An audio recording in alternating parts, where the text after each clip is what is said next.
Bon, Stéphane, on en parlait déjà avant le match de Coupe de la Ligue, mais le fait que tu aies un effectif beaucoup plus élargi cette année prend tout son sens là parce qu'il a fait des dégâts ce match. Oui, il a fait des dégâts d'abord physiquement, sportivement, parce qu'il a fallu puiser dans nos réserves pour obtenir la victoire après 120 minutes d'effort. Et nous, on en a effectué 80 à 10, donc ça a été effectivement très difficile. Puis derrière, c'est vrai que on a perdu des joueurs sur blessure. Et puis un joueur pour cause de suspension. Donc au total, ça fait 4 joueurs absents pour ce match de demain.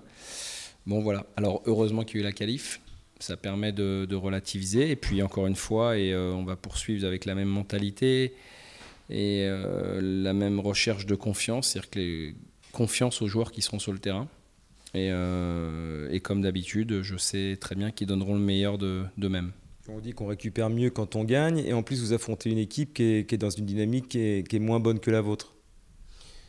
Oui, oui, oui, c'est clair en termes de résultats. Après, en termes de production, c'est une équipe qui a de la qualité, qui va retrouver aussi des joueurs cadres et des joueurs de grande qualité. Alors, Forêt, Cerdan, bon, voilà, pour ne citer que.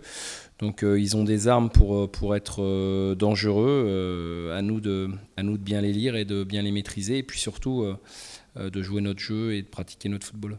Vous pensez que les équipes viennent maintenant, enfin même s'il y a que deux matchs de jouer, en disant bon, on va jouer le leader, donc voilà, ce sont les Angevins qui vont être favoris. Toi, tu dis le contraire. Je dis le contraire parce qu'ils ont des joueurs qui rentrent dans l'équipe déjà, et puis ils ont surtout un effectif à la base qui paraît en tout cas sur le papier plus conséquent que le nôtre. Ils ont des moyens différents, donc inévitablement ils ont pu prendre des joueurs d'une valeur, je dis bien d'une valeur au départ supérieure à nous. Maintenant, je l'ai toujours dit, et c'est ce qui fait la beauté du sport, c'est que la vérité du papier n'est pas celle du terrain. Donc à nous, encore une fois, de défrayer un petit peu la logique, de montrer que même avec un effectif amoindri de par toutes ces absences, on est capable de rivaliser avec une très bonne équipe du championnat. Il y a la volonté, on se dit dans le vestiaire, on est leader, on veut rester en tête. Alors, j'en ai pas du tout entendu parler.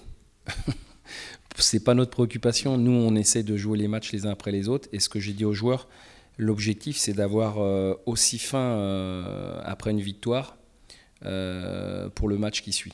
Voilà, donc on est là-dessus. On a encore envie de gagner celui de demain.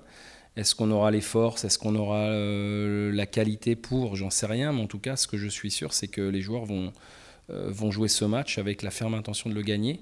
Et ils vont, comme mardi, montrer des grandes valeurs morales, des grandes valeurs de solidarité, de courage, mais aussi de football, parce qu'on ne peut pas gagner des matchs simplement à l'arraché.